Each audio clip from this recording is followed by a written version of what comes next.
Hello guys, hello farmers, welcome back to my channel. You're going to forgive me for the noise in the background, but I have nothing to do about it. So today I'm here to answer a few questions that have been asked by you guys, especially from TikTok and then from the of course, like everywhere that you can reach out to me. I have a TikTok account. It is called On the Farm, and I also have a lifestyle account on Shaki My Love. But on the farm, we only post about, of course, short clips about farming and all that.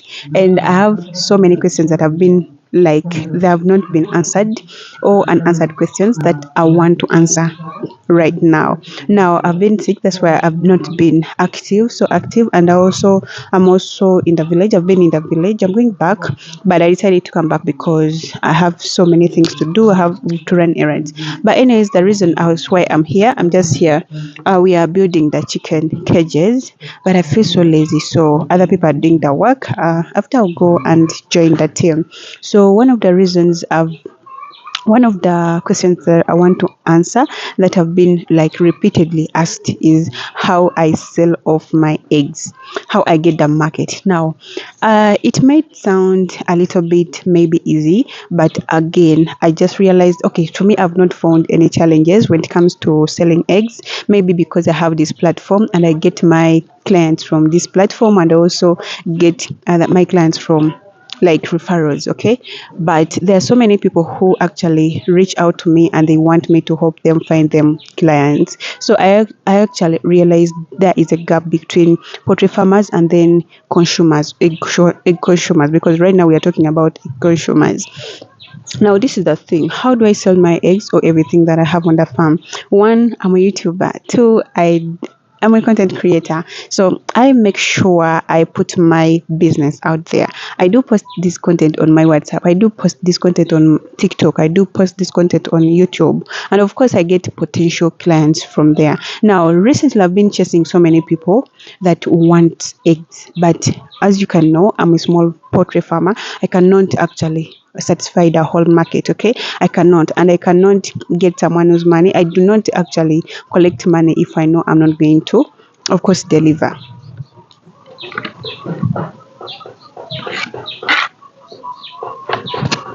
Sorry, I had to adjust the light. So I avoid collecting money or like getting money from clients if I know I'm not going to be in position to deliver. So another thing, what like in most cases, I get clients from actually social media, and then I also get clients from my village, because people here actually, I'm the best when it comes to poultry farming here, and I think I have so many birds, so I can satisfy a generous number of people or consumers. But I've been getting so many people actually calling me, people from Entebbe, from Mokono, from everywhere, and they need eggs. Now, to my surprise, I got people.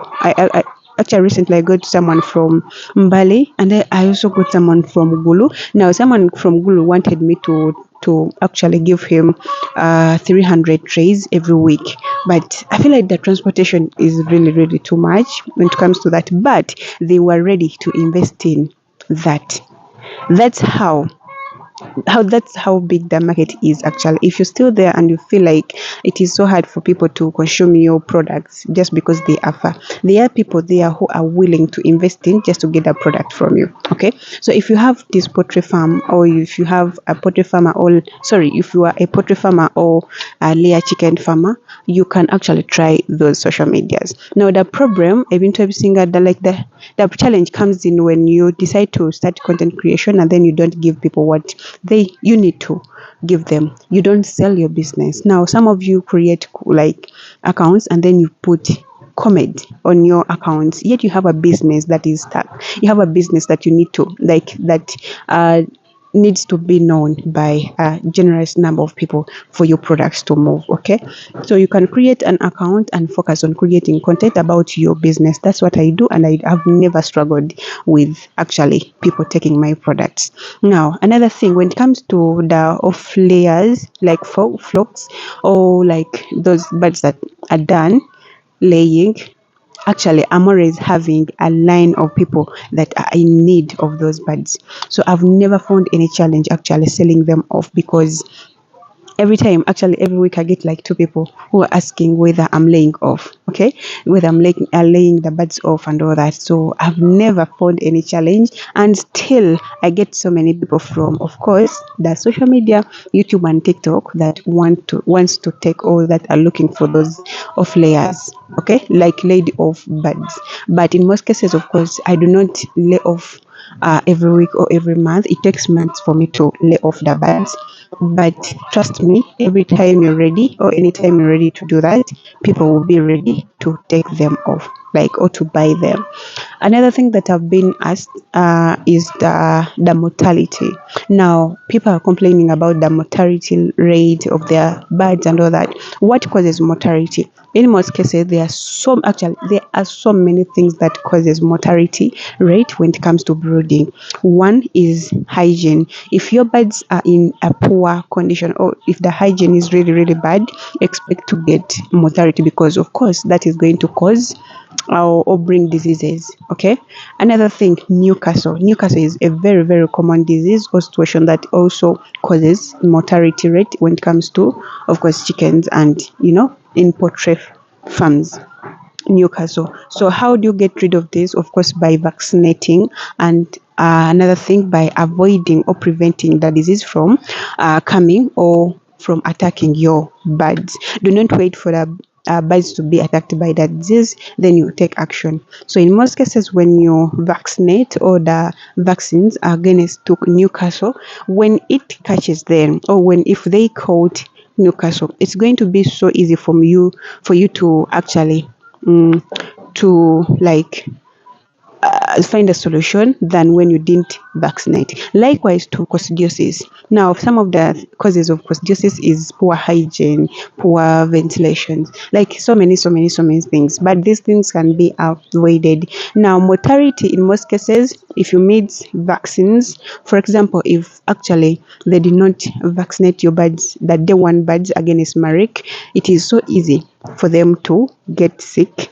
Like, remember, it is done on those birds of day one within 24 hours. Okay, so if they don't get, or if they miss that vaccine or vaccination, it is so easy for you to get the mortality, because because if that disease or situation comes or attacks them, you're not going to be having any solution. Even when you're going to try, but you're going to lose so many birds before the situation comes back to normal. Another thing about feeds. Now, when it comes to feeds, I have so many videos. People are always asking me, the feeds are so expensive. What can I do? I'm tired of this. I'm tired of that. Now, one thing you have to actually know about these things, in every business there is a challenge. Okay, there is a challenge in every business. Now, when it comes to poultry farming, or chicken farming, feeds are expensive. Trust me, I think we spend more on feeds than anything else.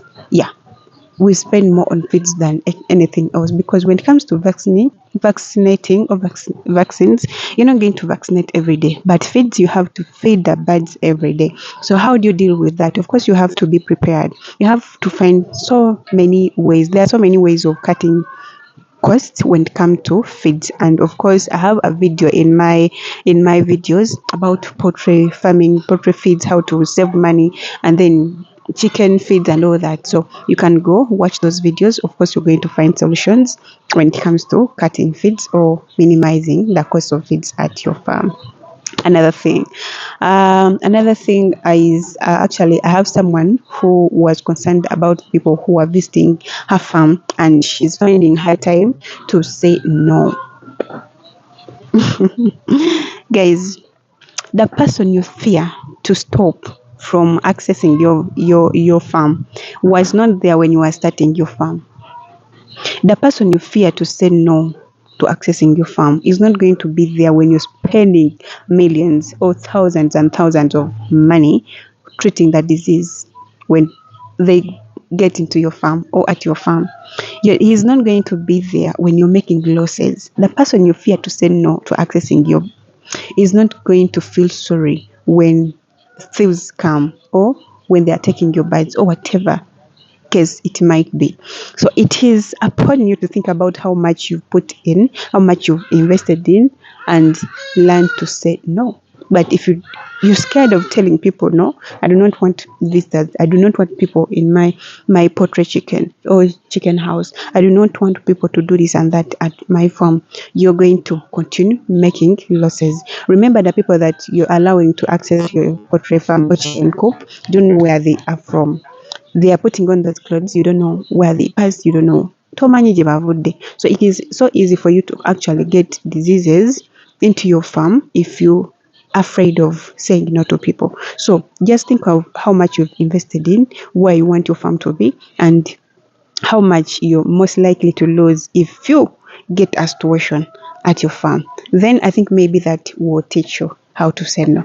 Yeah. So I have so many questions. Most of them are on profit, how to make profit, how to minimize, how to minimize losses and all that.